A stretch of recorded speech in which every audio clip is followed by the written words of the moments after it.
often say that democracy is a precious thing, that our rights and freedoms were not given to us as acts of generosity or goodwill by those with power, but won through the struggle and sacrifice of people throughout history. Now, the reason it's important to talk about this is, let me talk about our rights and freedoms and how they were won, because we don't talk about that enough. And the problem with not talking about them enough is we forget how they're won in the first place. And that makes it easier for our rights and freedoms to be repealed, often silently, by those with power. Now, the Conservative government has waged a ceaseless war against our rights and freedoms. They've introduced legislation which has repealed the right to protest in this country. You might expect that from an authoritarian government. You might expect that from an authoritarian Conservative government when Suella Braverman, after all, is the Home Secretary.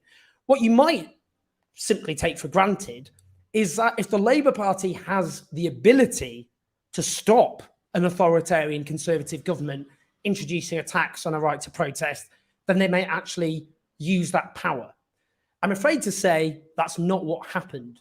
Yesterday in the House of Lords, as the government were ramming through, and we'll talk about ramming through because this is quite an important point, ramming through a tax on our rights to protest, the Labour Party had a chance via a motion which was tabled by the Green Lord Jenny Jones to stop another attack on our rights to protest. They did not do so, and it has passed. Now, we'll talk about this in terms of their excuses and all the rest of it, because I think it's important to talk about. Welcome to the show, by the way. We will be talking later about the Grenfell Tower disaster 6 years on, and has anything been learned, has anything changed, and all the rest of it, which is extremely important to talk about. The horror of that day is something which I think many of us will always remember for the rest of our lives. At least 72 who died in horrific circumstances, and it reveals so much about our broken social and economic order. So it's very important that we talk about it, because the attempt to brush it under the carpet, I think, is itself revealing.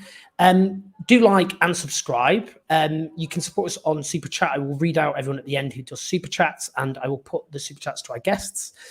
Now, we're very lucky to have Baron, sorry, get it right, get the honour system right. Baron Prem Sikka. Prem Sikka is a brilliant professor academic on accounting. Many of you heard him talking about issues to do with accounting or with economics, with tax, that kind of thing. He's a super brain, but he's also a very principled and courageous man who offered leadership yesterday, because 10 Labour lords rebelled against Labour sitting on their hands, and one of them was Prem Sikka. Great to see you, Prem. How are you doing? I'm very well, and good afternoon to you, Owen. And by the way, don't call me Baron or Lord, just Prem Sikka will do. Sorry, I know I wouldn't have done. It's just because we were talking about the House of Lords, so I was trying to just make it clear you are a Labour rebel. But you're right, you are very much not defined by being in the House of Lords. I should make that very clear. Prem, I just want to put this little speech by the. This is the Labour.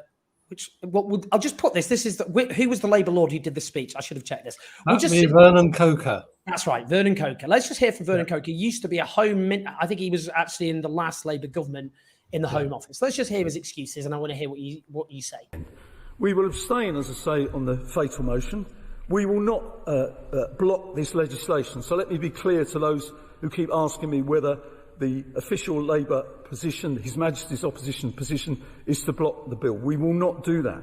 I understand why some people would wish that to be otherwise, but as His Majesty's opposition, we will respect convention. We will respect tradition. We will respect the right way of doing politics in our country. And I don't believe that it necessarily shows any respect for the way that democracy votes by voting down the opinion of the elected government of the day. The way to change that is, in my view, at the next election, to get rid of this government and put another government in its place. That is the way forward. Now, can we just explain quickly what did the government try to ram through, and how did they do it? This is very important. So what were we actually talking about with this Tory legislation? Yeah, let's just go back to earlier this year the Public Order Bill, which became Act just before the King's coronation, was going through Parliament. And it had already been passed by the Commons. It came to the Lords. And at that point, the government decided to bring an amendment. And that is the amendment which is really the contentious issue here, which, again, they brought back in a different way yesterday. They brought that amendment to the Lords, and it was defeated. So what they were trying to do was lower the threshold for what they might call a minor, more than minor hindrance. And they wanted to apply that to protests and assemblies, which means that the threshold at which the police could refuse protests and assemblies would be much, much lower. So that was thrown out by the Lords. So before even the bill had received the royal assent, the government indicated that it wanted to change. Now, the proper thing to do would have been to bring another bill, which meant that they would have needed to consult various parties, including general public, perhaps various NGOs and other organizations, but they actually did not do that.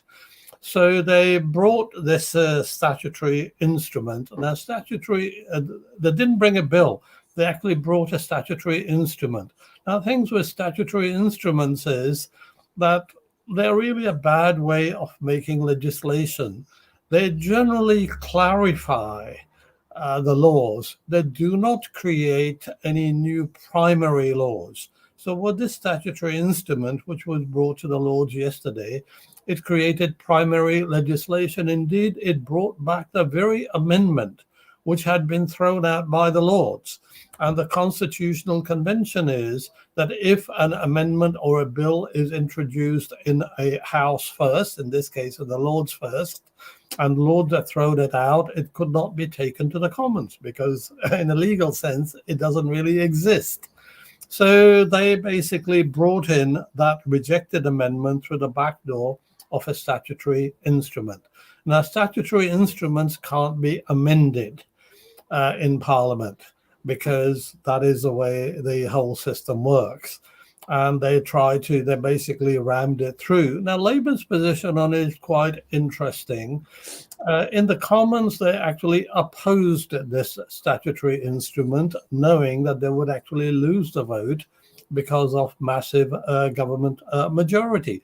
So they could turn around and say to the people, yep, we oppose this legislation. But when it came to the Lords, they said they would not oppose it.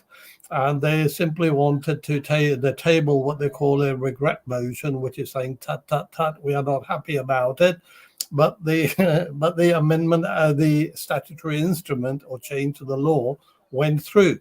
Now, the government normally issues what they call explanatory notes accompanying bills and statutory instruments. But in this case, the accompanying notes or the explanatory notes did not say that this is the same amendment which had previously been rejected. So they were trying to underplay that, but anybody knowing anything about what had happened on this bill straight away twigged it. There was no prior consultation with the parties who may be affected, whether it is Amnesty or Liberty or Just Oil or anybody else. And so basically it was a travesty of procedures and processes. So the House of Lords basically had two choices. One was Labour's to say, yep, we will say we are not happy and push through it. The other one was to say, hang on, you are violating the constitutional understandings. This is not right. We can't let this through. If you really want to rush with it, what you've got to do is create a bill. Bring forward a bill after proper consultations, and then it would also be open to parliamentary select committees to take evidence from the appropriate parties as to what they think of the bill. But the government did not want to do that. So Labour chose to simply let it through. Jenny Jones tabled what they call a fatal motion, as the name suggests, that would really kill this statutory instrument. Even if that motion had been passed, government could still introduce a bill. to containing exactly the same offending clause. But the fatal motion, to my mind, wasn't really an issue of principle, not only a constitutional issue. We can't let the government basically abolish the right to protest, which is fundamental to any democratic renewal and fundamental to securing change. That is the only way people's voices are heard. So I and some others decided that we would violate the 3-line whip, and we would vote with our conscience, and we will do what we think is right for the people. So that is really the background, Owen. So the Shadow Health Secretary, Wes Streeting, tweeted, an unelected House of Lords can't block an elected House of Commons. If you don't want Tory laws to go through Parliament, elect a Labour government. I'll come on to the second part of that actually shortly. But in terms of process, you responded, Lords voted 44 to 60. This was you earlier, making the point about how you voted down this, and you were, even though you were told to abstain on Jenny Jones's motion, you voted for it. We have a police state. But you also responded to Wes Streeting, saying your statement is incorrect. The Parliament Acts of 1911 and 1949, that one, the last one, was obviously passed by the Clement Attlee's Labour government. Yeah. Curb power of the Lords to block bills only. Last night, Lords were discussing a statutory instrument, not a bill. Government used SI, statutory instrument, to enact primary legislation on unprecedented act. And you have a link which just goes through the constitutional process, which I'm not convinced Wes Streeting is perhaps au fait with. Carol Vorderman is amongst those who shared what you wrote. Carol Vorderman has kind of become a reinvented anti-Tory warrior. Lord Prem Sikka putting the record straight to Wes Streeting. Last night's vote was about freedom of speech and also how government uses statutory instrument to enact primary legislation, which has not been done before. Fundamentally, it means the minister can now more or less decide on new law without recourse to Parliament. 4,000 pieces of EU law will go this way if something isn't done. And Labour did themselves no favours last night at all. I think she's right, and what she's saying is that the EU retained reform law will enable the ministers unilaterally through a statutory instrument to repeal things like paid holidays, equal pay, maternity rights, food standards, environmental laws, and there is nothing that Parliament would be able to do anything about it other than stand up and say, we will table a regret motion. That just means that the whole thing really goes through. So the real problem is that there is an increasing use of what they call Henry VIII powers, which are powers granted by the main legislation to ministers to change laws. But the historical understanding is that those changes are minor detail, not something major.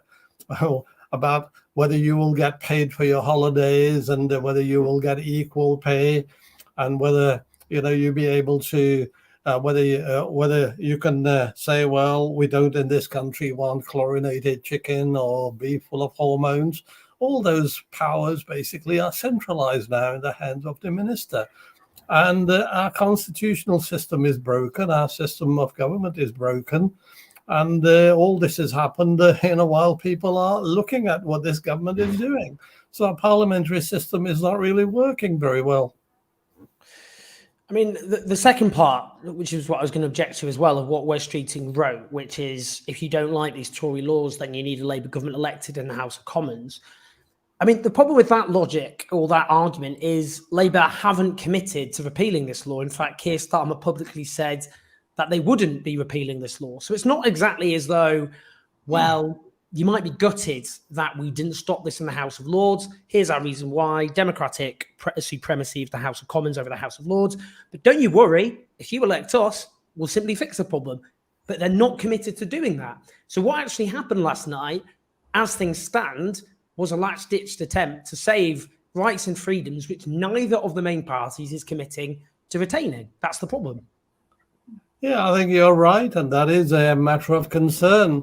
Whether Labour's reluctance is permanent or temporary, a bit like Keir Starmer's leadership pledges, is hard to say. But ultimately, people have the power really to change things. All the rights that we have taken for granted so far have been won by creating pressure in the streets and at the grassroots.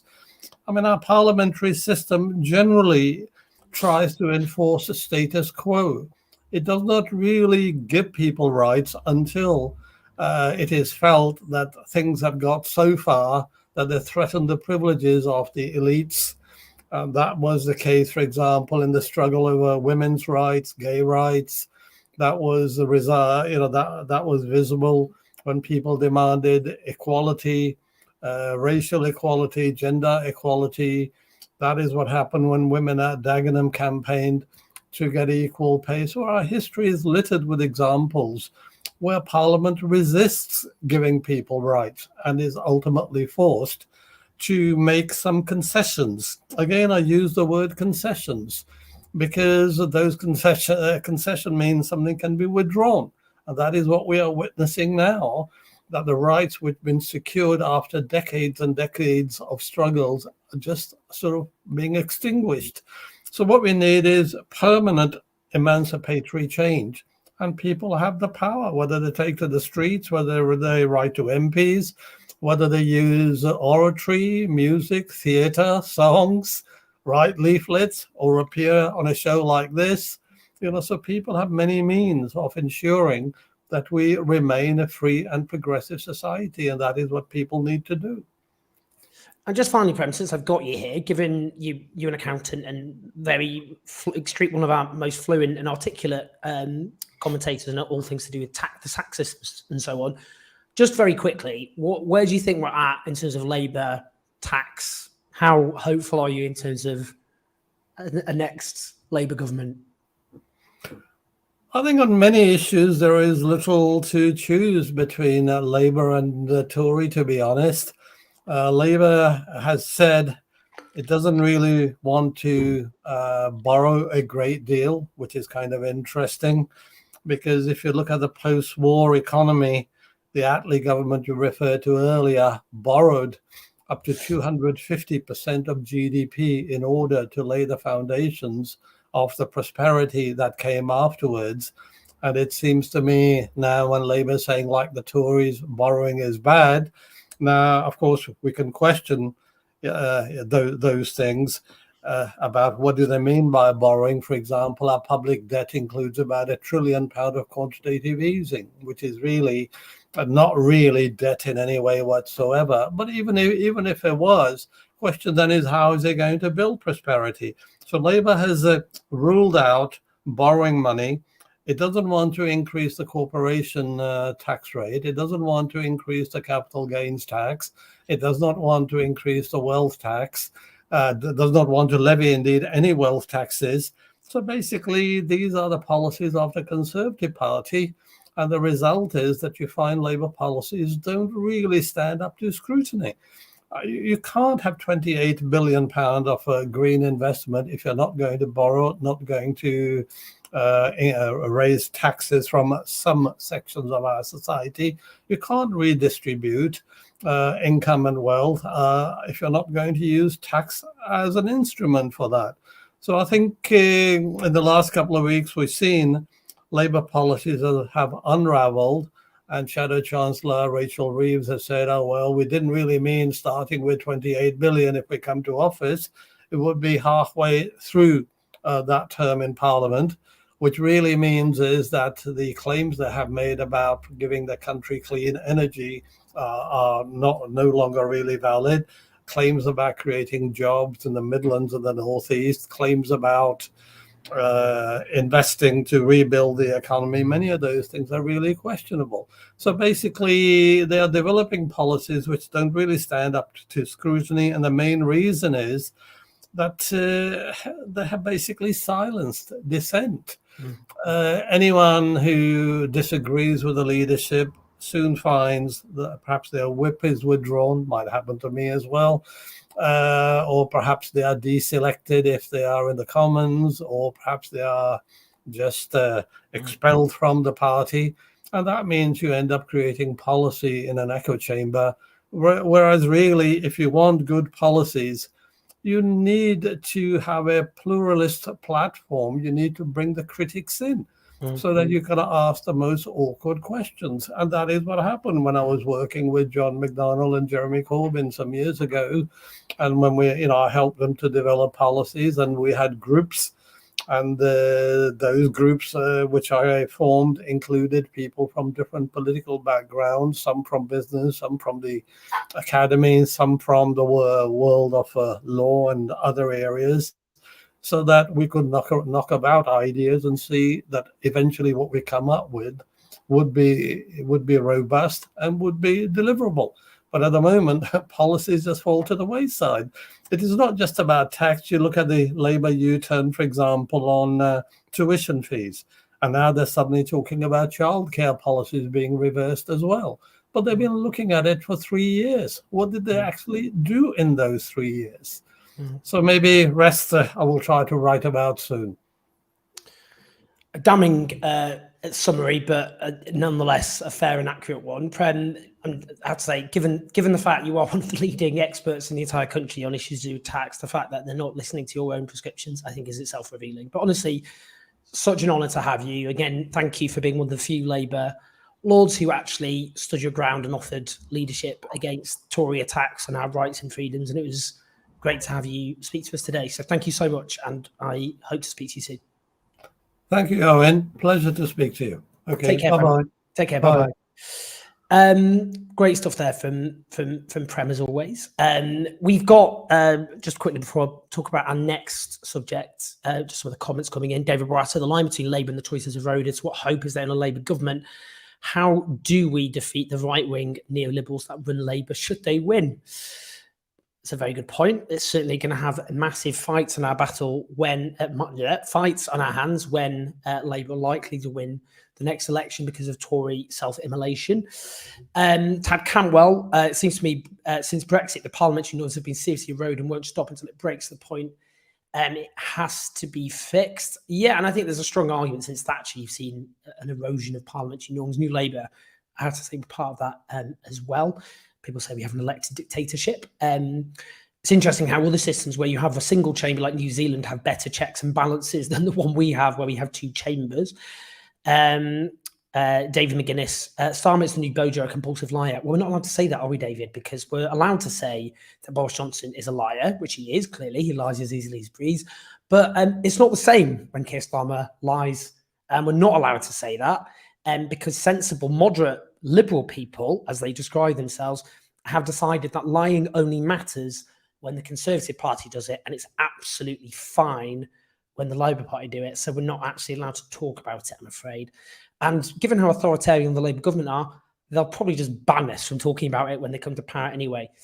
Anyway, that's quite enough of that. Now, I'm going to just bring in our next guest. It is now 6 years since that horrible day in June 2017, when at least 72 people died in Grenfell Tower in West London, overwhelmingly working class people, people of colour, often migrants. It really was a horrific story, which revealed so much about our society, about the housing crisis, about how working class people are ignored, about how basic regulations to protect people have been stripped away in the name of neoliberalism. There's so much we can say about it. And it was, a day that many people have remembered those 72. There's a march taking place, I know, at the moment, I think, also at 6 o'clock in West London to commemorate those who died on that absolutely tragic day. Now, I'm going to bring in Peter Apps. Peter is a brilliant writer on, for one thing, the Grenfell Tower fire. He wrote Show Me the Bodies, which I do recommend everyone gets a copy of. Peter, it's such an honour to have you. How are you doing? Well, good, thanks, Owen, and thanks for the invite. It's a pleasure to be here. Thanks for such short notice, honestly. Really appreciate it.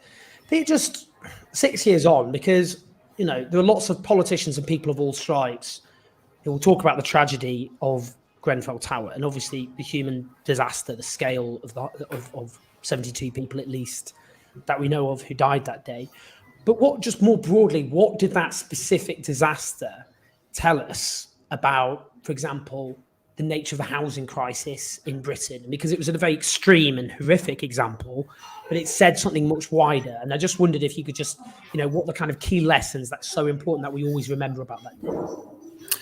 Yeah, I mean, there's a lot that you could draw out. I think there were so many different things that went into making that disaster possible. But just to kind of pick up a couple, one of the things that a lot of people remember about the 14th of June 2017 is reading a blog written by the residents, particularly a guy called Eddie Defan and his neighbour Francis, which had effectively predicted a disaster of some sort at the tower because they knew it wasn't being looked after properly.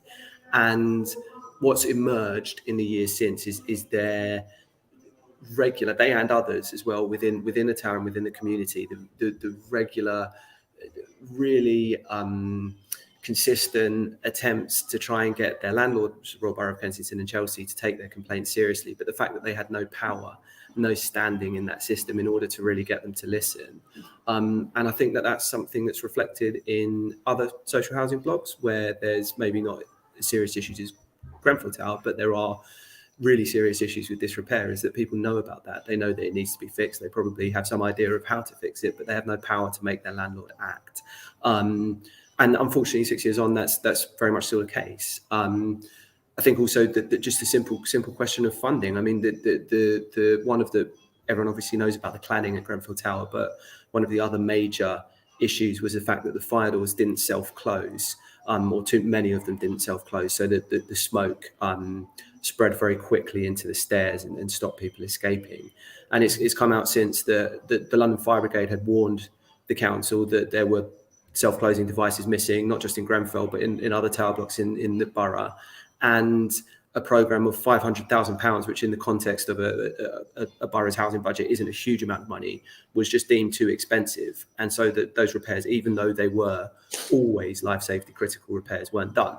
And again, that tells us something about the way we built social housing projects, social housing estates in the years after the Second World War, but then just haven't invested money in their upkeep, and therefore have allowed them to become places that suffer from disrepair and at times even are unsafe.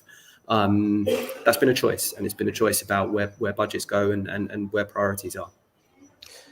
Could you tell us where things are at in terms of those who survived, the survivors of Grenfell Tower, where we're at with where many of those survivors who obviously went through an unbelievable trauma, where things stand 6 years on? Well, you mentioned I'm going to be joining the silent walk in about half an hour.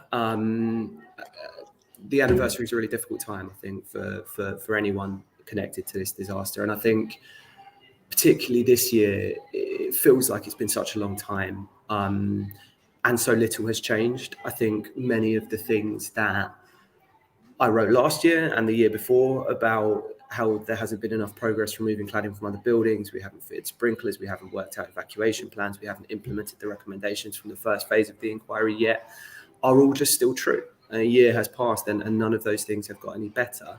And what's particularly difficult for the community is an enormous amount of evidence has now come out about the organisations and the people that were responsible for what happened to them. The inquiry, even before its reports come out, has concluded that every single death in the tower was, in the words of the inquiry's barrister, entirely avoidable. And yet we're still waiting for any semblance of justice, any arrests, any charges, and the community know that they're going to have to keep waiting for longer for that. And I think that makes any idea about recovery, about moving on, about even grieving really hard, because they feel like there is no closure until they start to see justice. And 6 years and counting is a very, very long time to wait. And can I ask, just in terms of where things stand with the inquest itself now, and in terms of the prospects of justice, is there any reason to have any hope or confidence that there could be, for example, charges? So the inquiry's closed its oral evidence. There were closing statements, I think, in November last year. They're now in the process of writing their final report, and they've indicated that will come out in the early part of 2024. Separate to the inquiry process, there's actually quite a large Metropolitan Police investigation, which has been running in parallel, has been pretty well funded and has gathered an awful lot of evidence and has interviewed people under caution and has clearly because we know what evidence they have, because a lot of it's been disclosed by the inquiry, has an enormous amount of evidence with which to make criminal prosecutions stand up. The position that they're going to take is they're going to wait until the inquiry report comes out. They're going to review that report against their own evidence, and then potentially they're going to bring charges to the CPS. I would be surprised, devastated, but as many other people in the community would be, but I would be surprised if there weren't charges. I think the question is, do you get enough people? Do you get the right people? Do you get them for the right things? And then are they robust enough that they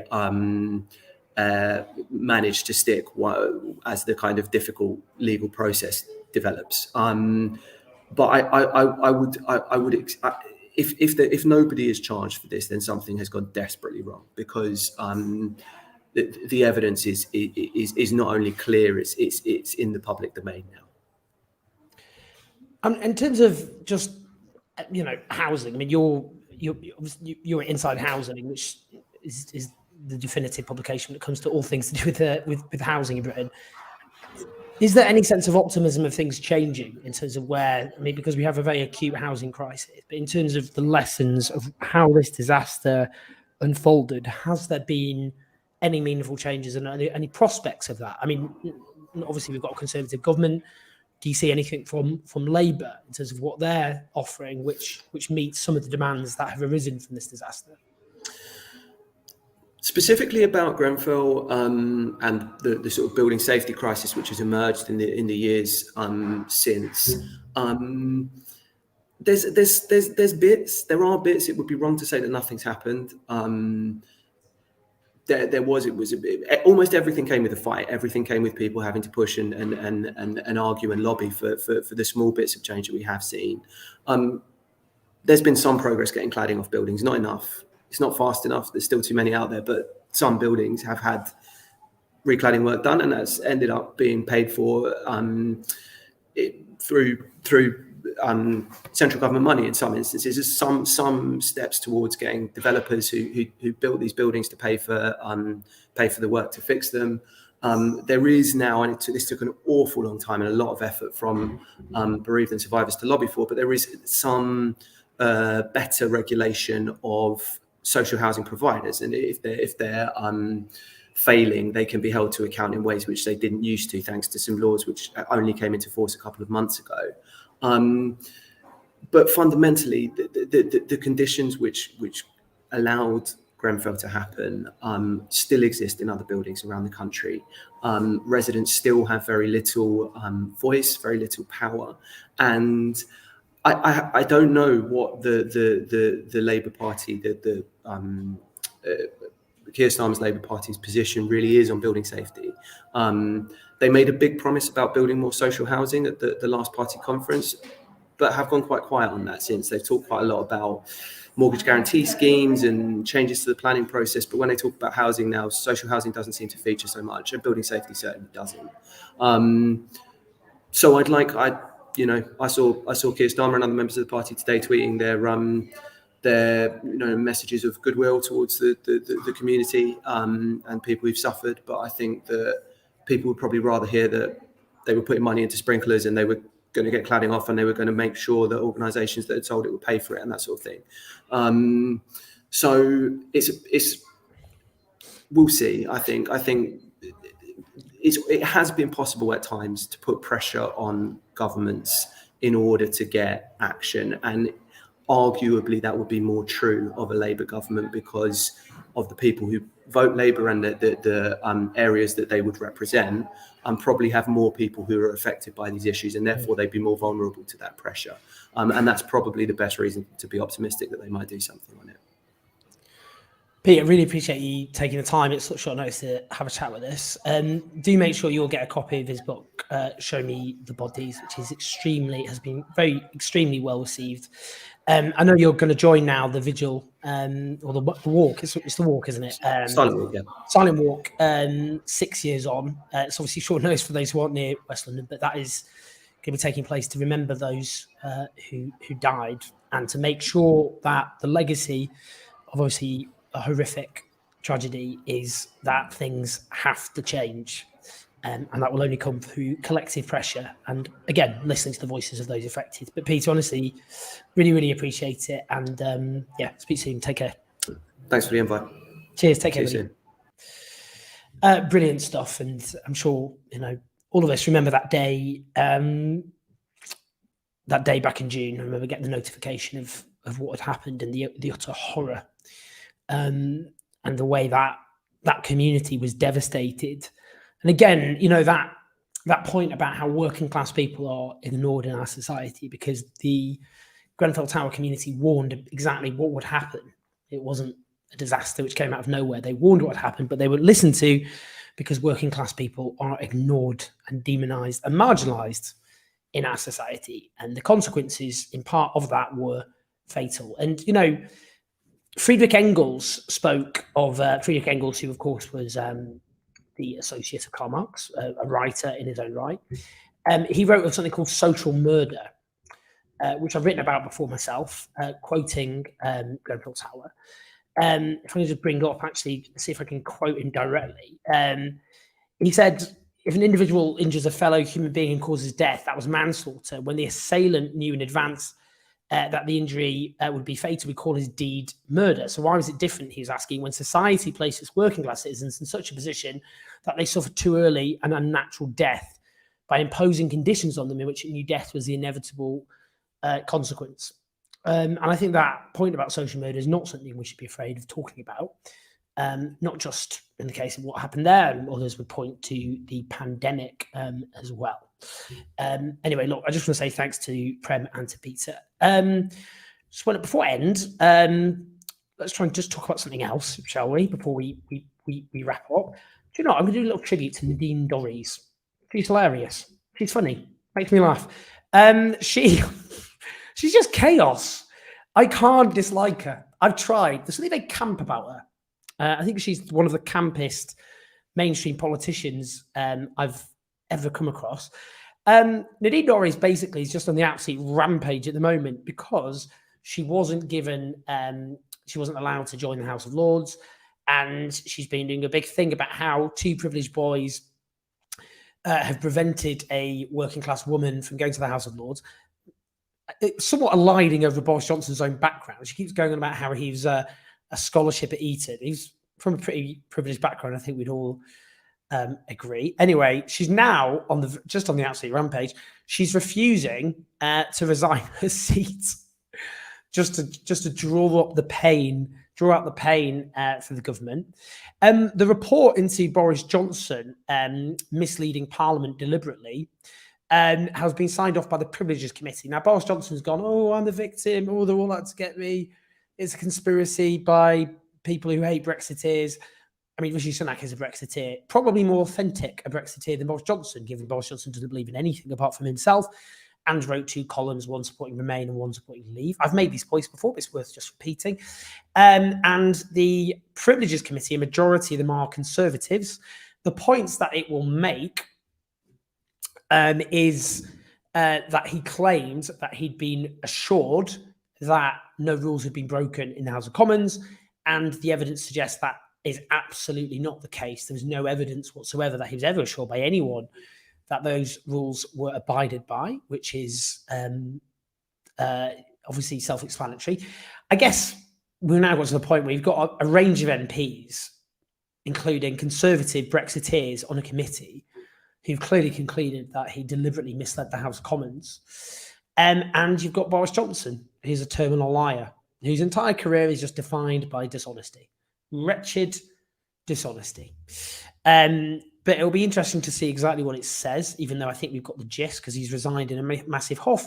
Because what would have happened is he would have had more than 10 days suspension, which would then qualify for a by-election in his constituency, and he is a coward. He's a wimp. Thought he'd lose. So instead, to spare himself the humiliation, he resigned and then tried to frame it as a conspiracy against him by Remainers, even though it is a Conservative-dominated committee with a Conservative government led by Brexiteers. And indeed, what would happen is MPs in a Conservative-dominated Parliament would have had to vote on the findings. So, you know, There he goes. It's not, I doubt the last we're going to hear from Boris Johnson. The point I would just keep making is, I mean, you know, the establishment try to wash their hands of this guy. Who put him there? I mean, it's just, we really do have to keep making this point. All these commentators now and politicians washing their hands of a man they put in power. They did everything they could to make him prime minister and keep him there. He was the perfect representation, really, of a shameless establishment. You know, an established, you know, who just think they can get away with anything, and do genuinely, like the bankers who plunged us into disaster, like the tax dodgers, like the rip-off landlords, like the poverty-paying boss. You know, society's just run of people taking the mick at the top of society who are used to everything being run in their favour. A brattish ruling class. He's a perfect representation of them. Oh, they think he's too vulgar and all the rest of it. But he is just their reflection in a mirror. I mean, David Barrett asked, what do you think of Boris Johnson hairdresser getting OBE? Seems like a punishment. Imagine being known as the person responsible for his hair. It's a fair point. I mean, honestly, the one that, I mean, there's many things I dislike about Boris Johnson, but one of them is that contrived. But, you know, before he goes on TV, he ruffles up his hair. At least, you know, when I ruffle up my hair, I'm genuinely frustrated. I fidget a lot.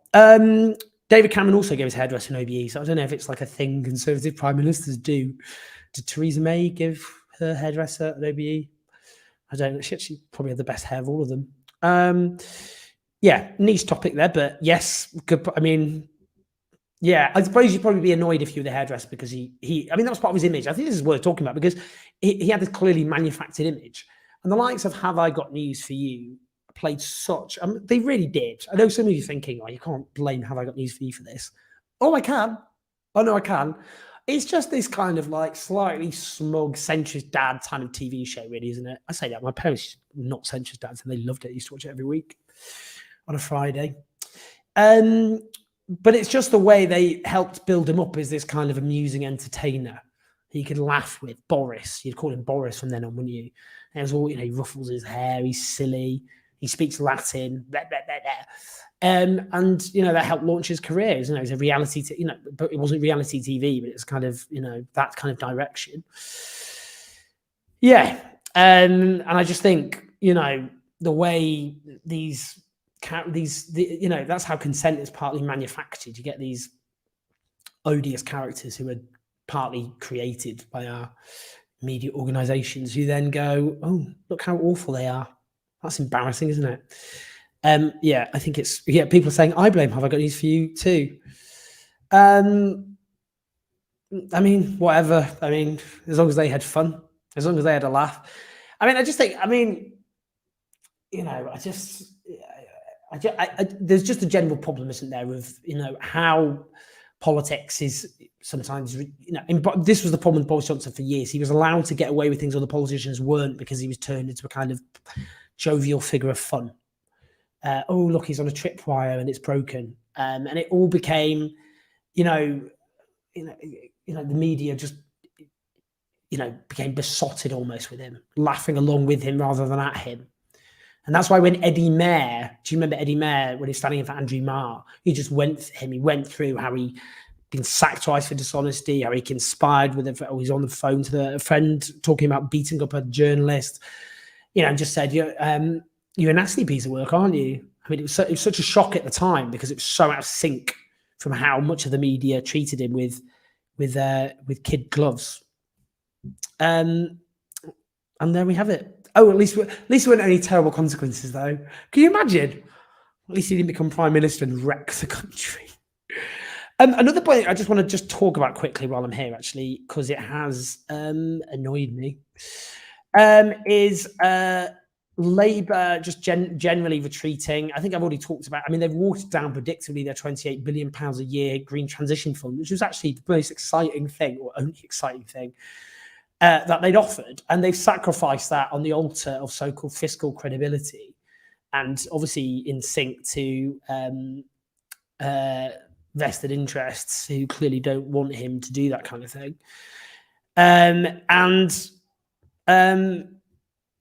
Yeah, I mean, what they were talking about in terms of universal healthcare, or the possibility we were talking about universal healthcare, is something which should be an absolute pillar of any decent society. where, if you look at Sweden, where you get universal childcare, it means you get far more, particularly women, because it's gendered, isn't it, in terms of unpaid labour at home, including child raising, often disproportionately fall to women. That's changed a bit. You've got more involvement of dads, but all the research shows women still do the vast majority of that. And it's often women who feel forced to choose between their career and childcare. And in this country, people can spend up to 80% of the take-home pay on childcare. I mean, it's obscene, which is not what you get in Nordic countries.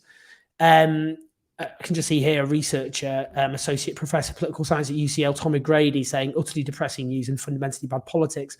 Universal benefits ensure middle-class support. Means testing this will make it far less popular and vulnerable to cuts from future Tory governments. Labour once again failed to think strategically for the long term. And that's the point about means testing, because with means testing, what you get is it's expensive to administer. So you've got to add in the cost of the bureaucracy. It's obviously a very bureaucratic, time-consuming process to apply for. But also, the only way of ensuring that everybody who's eligible for particular support gets it is universal benefits. So if you take pension credit, for example, which is means tested, it's something like a quarter to a third of those who are eligible for it don't get it. And people go, well, why we give these rich people money they don't need? Well, that's why you increase taxes on them, don't you? It's easy. You just increase taxes on richer people. The principle then should be, rather than a welfare state, which is what we call residualized, where you just basically evermore keep state support just for the poorest people, is, someone said that, I can't remember who said it, that services for the poor services. Because if you don't get the buy-in of wider sections of society, then those services are allowed to decay and you undermine support for them. And that becomes then easier to demonize them and to cut support for them. Whereas if everyone, the principle should be everyone pays in and everyone gets back. We understand that, don't we, in the healthcare system, don't we? We understand the basis of the healthcare system. We don't go, what we'll do is we'll have a healthcare system which is means tested, but if you're rich, you'll have to pay for your support. I think we'd understand how disastrous that would be. Suddenly, people are having to go through a bureaucratic process to see if they qualify for the National Health Service and what that would do to the NHS. I mean, you can visualise that, I think, quite quickly, can't you? And that's why it's such a problem and it's a disaster. As again, Labour are offering very, very little. And we should be talking about universal services. That's what we should be fighting for. Right. I am going to go and do some more work somewhere else. We've got videos every day, pretty much as per usual. We've got lots of interviews coming up as well. I am in Madrid at the moment, not on holiday, but for personal reasons. It is very sunny here, but I think it's very sunny in Britain. Well, it is, isn't it? So, don't want to boast too much. But I'm going to be back in Britain next week. But I will look forward to speaking to you all very soon. Do like and subscribe. And I want to say thank you. Oh, Tad Campbell here. Sorry, before I go. Would universal housing be cheaper in the long run to the new BI? I just want to actually just quickly respond to this. Actually, it's very interesting because you've got, for those who don't know what we're discussing here, you've got universal basic income where every citizen as birthright basically gets a certain amount of money each month. There's a pilot testing that in Britain at the moment, actually. And then you have the idea of universal services instead, where you get this kind of, you could get, for example, universal free broadband. That's one. So you just have that as you say, with broadband you need as a citizen. You can't function in modern society without internet. And therefore you just provide it for free. And obviously you support it through general taxation and you just make sure that richer people pay more money. And there's an argument for providing, one would be to start by you provide a certain amount of public housing for free, which I'm sympathetic to. And then you don't have a lot, a chunk of society who are struggling paying rent. So there's lots of ideas of services you could provide instead of universal basic income. So rather than cash, you get services in kind. Anyway, it's very interesting. Yes, so I just want to say thank you to David McGuinness, David Barata, and Tad Cantwell, as ever. Brilliant stuff. And I will be back tomorrow with a video. And we will be live again. I know we're just building this up again. We've only started doing the live shows again because of general chaos, which we're doing every Wednesday at 5 o'clock, which I'm sticking to. So we will rebuild this. So I'll be back next Wednesday at 5 o'clock. Do listen to us on podcast as well. Don't forget that. Do like and subscribe. And if you press subscribe, click on the notification bell so you get videos as and when. All right, guys. Lots of love. See you in a bit.